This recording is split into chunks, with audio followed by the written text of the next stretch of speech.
तो कांग्रेस वालों को भी बताओ ना कि बीजेपी आगे चल रही है। और वो इसीलिए तो नहीं नाचे क्योंकि कांग्रेस के अंदर भी बहुत सारे लोग चाहते थे कि भूपेंद्र सिंह हुड्डा हारे। बहुत सारे लोग चाहते थे, हो सकता है वही नाच रहे हो। और अभी राहुल गांधी जी उठे नहीं हैं, अब उठेंगे, जलेबियों की फैक्ट्री को खोलेंगे, फिर चिमनियों में से धुआं निकलेगा, फिर मशीन चलेगी, फिर लेबर आएगी, फिर आगे जाके देखते हैं जलेबी की जगह आज क्या निकलता है। सर आप इस अपने आप को टफ कंपटीशन किसको समझते हैं, चित्रा को या परिपाल को? नहीं देखिए, जो कांग्रेस का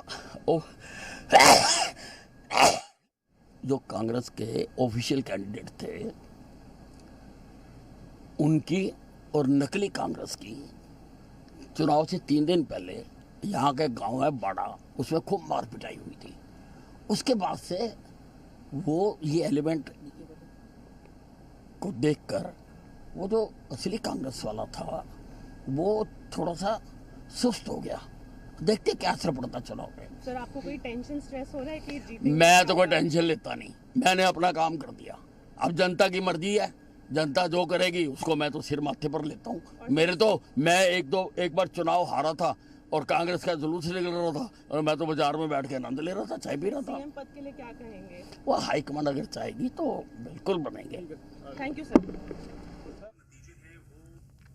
यहां पर आपने सुना हरियाणा के पूर्व गृह मंत्री अनिल विज और बीजेपी के एक बड़े नेता, कद्दावर नेता, बड़े कद के नेता, उनका बयान किस तरीके से सामने आया और जिस तरीके से सुबह तस्वीरें सामने आ रही थी कांग्रेसी कार्यकर्ताओं के जश्न की, उसको लेकर तंज कसते हुए नजर आए कांग्रेस पर। उन्होंने कहा कि जो स्थिति कांग्रेस के अंदर है उस स्थिति के अंदर कांग्रेस के ही कई नेता ये चाहते थे कि भूपेंद्र सिंह हुड्डा हारे, कांग्रेस की हार प्रदेश में हो, और इसी बात का जश्न वो मना रहे थे। ये कहते हुए तंज कसा है यहां पर हरियाणा के पूर्व गृह मंत्री अनिल विज ने।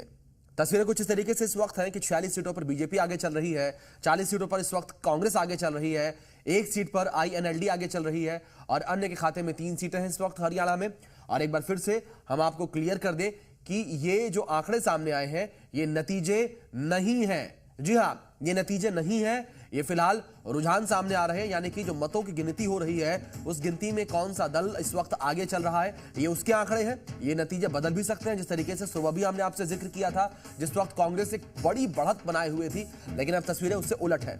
आप देख सकते हैं इन तस्वीरों में क्या स्थिति इस वक्त बनी हुई है। जहां कांग्रेस एक समय पर 70 के आसपास पहुंच चुकी थी, कांग्रेस जो है 42 पे पहुंच चुकी है, बीजेपी 44 पे पहुंच चुकी है। सीधी टक्कर, ये कांटे की टक्कर जो है दोनों दलों के बीच देखने को मिल रही है। और जो फिलहाल आंकड़े सामने आए हैं एकदम सटीक 2 घंटे बाद के काउंटिंग के, उसमें बहुमत किसी को भी मिलता हुआ नजर नहीं आ रहा है। बीजेपी 44 सीट पर आगे है, कांग्रेस 42 सीट पर है आगे। कुछ इस तरीके से आंकड़े हैं, 46 सीटें चाहिए बहुमत के लिए, सरकार बनाने के लिए, और बीजेपी 44 सीटों पर इस वक्त आगे है।